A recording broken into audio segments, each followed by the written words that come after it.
Bonsoir et bienvenue dans le 18h politique et bonsoir à vous François Pinte. Bonsoir. Merci d'avoir accepté notre invitation. Pour ceux qui ne vous connaissent pas, voici votre carte d'identité. Vous avez 49 ans, secrétaire général dans une société d'intérim. Vous êtes président de la Fédération Les Républicains en Loire-Atlantique, candidat à un nouveau mandat, on en dira deux mots, et premier vice-président du nouveau conseil régional après la victoire de votre liste menée par Bruno Retailleau. En clair, vous êtes son bras droit, en charge notamment des finances, des affaires générales, des coopérations interrégionales, internationales. Bon, gros dossier.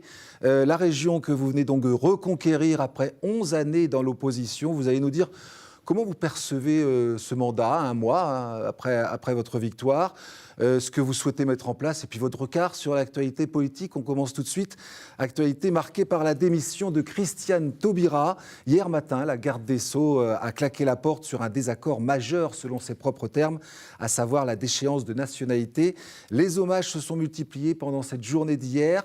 L'ancien Premier ministre Jean-Marc Ayrault salue celle avec qui il a aimé travailler en confiance et en amitié. Hashtag mariage pour tous.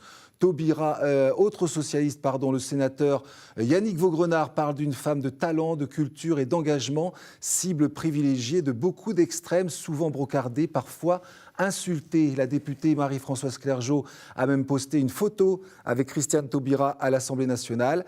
Même Thierry Anti, l'entraîneur du HBC Nantes, a tenu à réagir sur son tout nouveau compte Twitter. C'était son premier tweet. J'aime les gens de caractère, dit-il, dommage de perdre Madame Taubira.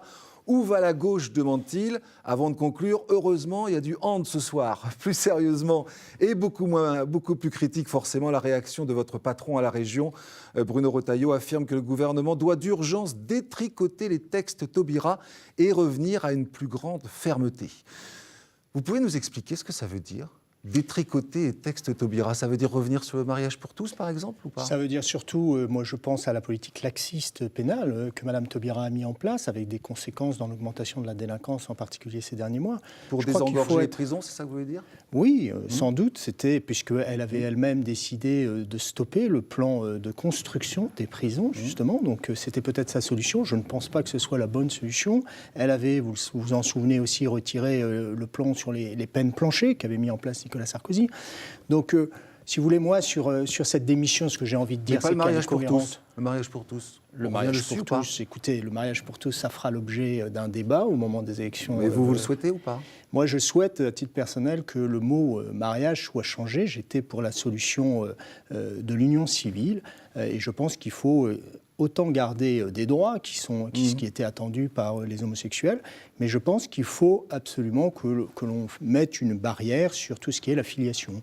Et donc il faut que les choses soient claires et qu'il n'y ait pas d'ambiguïté possible. Sur le fond, démissionner d'un gouvernement quand on est en désaccord, c'est une preuve de courage, courage politique. De cohérence, en tout cas, incontestablement. Mais la réalité, c'est qu'aujourd'hui, on est dans une situation très complexe au niveau, en particulier, du terrorisme. Le Premier ministre dépose aujourd'hui un texte sur la déchéance de nationalité. Madame Taubira ne souhaitait pas défendre ce texte. Moi, je pense que l'angélisme face à une guerre contre le djihadisme n'est plus d'actualité. Madame Taubira préfère partir. Je pense que c'est bien qu'elle parte, elle est en cohérence. Et j'espère surtout que la politique pénale du gouvernement va être aujourd'hui une politique pénale différente, puisque ce n'est pas simplement un changement de ministre, mais que c'est surtout la politique pénale qui va changer. Alors l'autre actualité politique marquante cette semaine est plus proche de nous, bien sûr, c'est le dossier Notre-Dame-des-Landes. Le tribunal de Nantes a prononcé l'expulsion des 11 familles et des 4 exploitations agricoles installées sur la zone. Ils ont 2 mois pour quitter les lieux. Le quotidien Ouest France affichait en une cette semaine une photo des habitants et de leurs avocats qui visiblement accusaient le coup après ce jugement. Rendez-vous à l'automne, dit Manuel Valls. Le Premier ministre promet une avancée décisive à cette période. Mais les habitants ne partiront pas d'eux-mêmes, expulsables mais mobilisés, titre Presse Océan. Ils préviennent, le gouvernement devra faire appel aux forces de l'ordre pour les déloger. La bataille est annoncée et l'évacuation de la ZAD sera compliquée et risquée, dit Ouest France. François Pinte, vous vous attendez à retrouver cette guérilla bocagère dont on avait parlé il y a déjà un peu plus de 3 ans, au moment de l'opération César?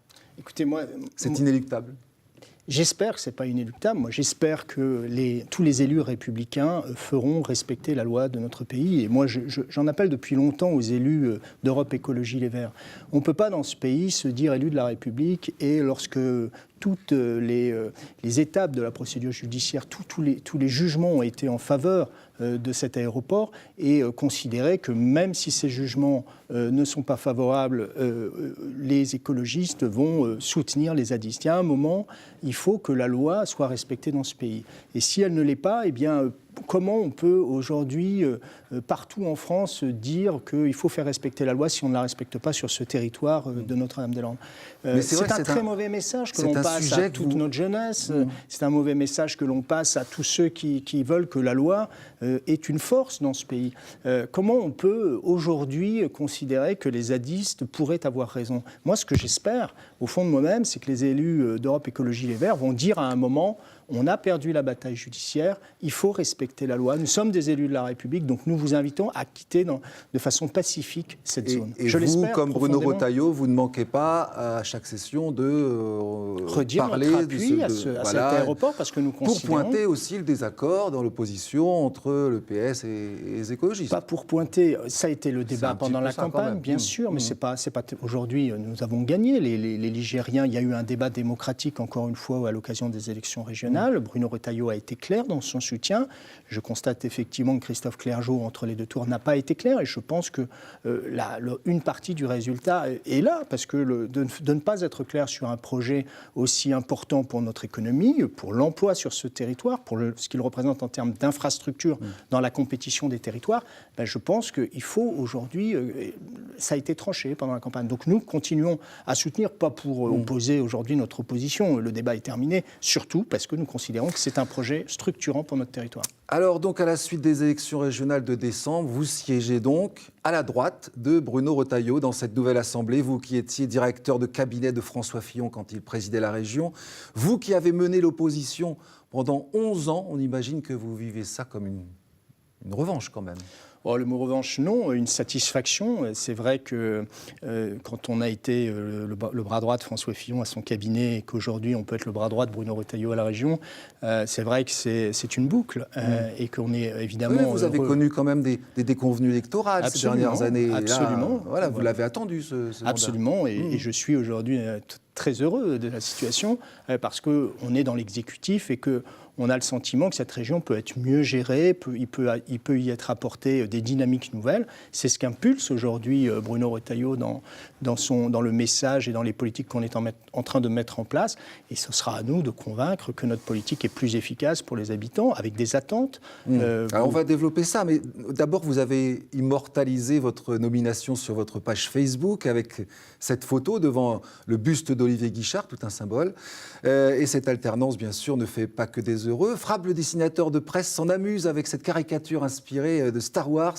Bruno Retailleau en Dark Vador, un changement de maître à la région face à des collaborateurs inquiets. C'est la chasse aux sorcières en ce moment à la région. Écoutez, Bruno Retailleau m'a confié, et j'en suis très heureux, la responsabilité des ressources humaines.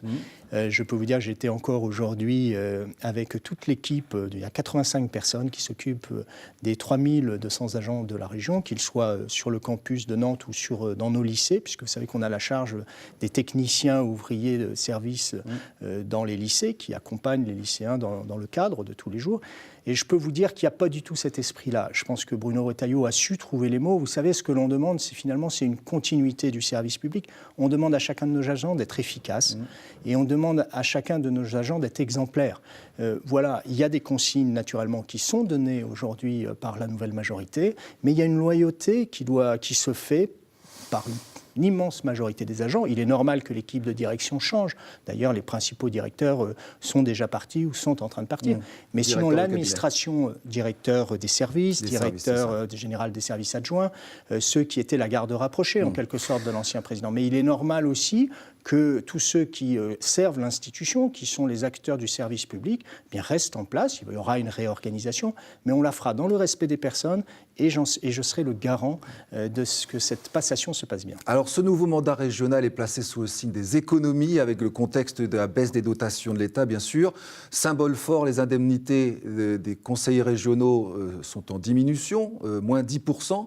Par exemple, dans votre cas, vous n'avez pas gagné 3 700 €, mais vous avez gagné 3 400 €. Et vous conservez quand même votre emploi. Oui, je conserve mon emploi.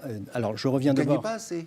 Je reviens d'abord sur... je pense que c'est important dans cette situation où beaucoup de Français souffrent que l'on montre l'exemple. Et c'est ce qu'a souhaité Bruno Retailleau. On va demander des économies, et on va faire des dans économies le fonctionnement aussi. dans le fonctionnement. Il est normal que les élus, dans ce contexte, ça ne serait peut-être pas la même chose dans un autre contexte.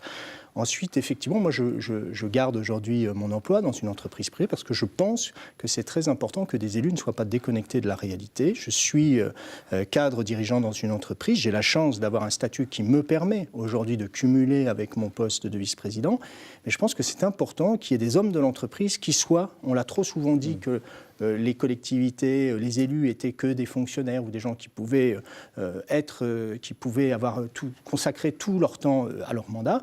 Moi, je vais consacrer une grosse partie de mon temps à mon mandat, mais je souhaite conserver cette présence en entreprise. J'organise mon temps évidemment en conséquence, mais je pense que c'est important.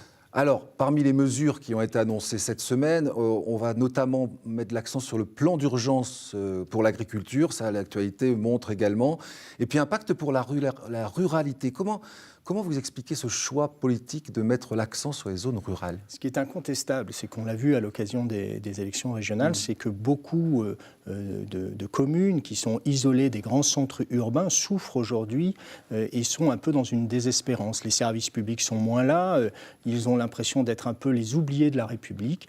Et donc Bruno Retailleau a souhaité leur apporter une réponse. Alors cette réponse, elle va venir au fil du temps. C'est une façon aussi de parler aux électeurs du Front National.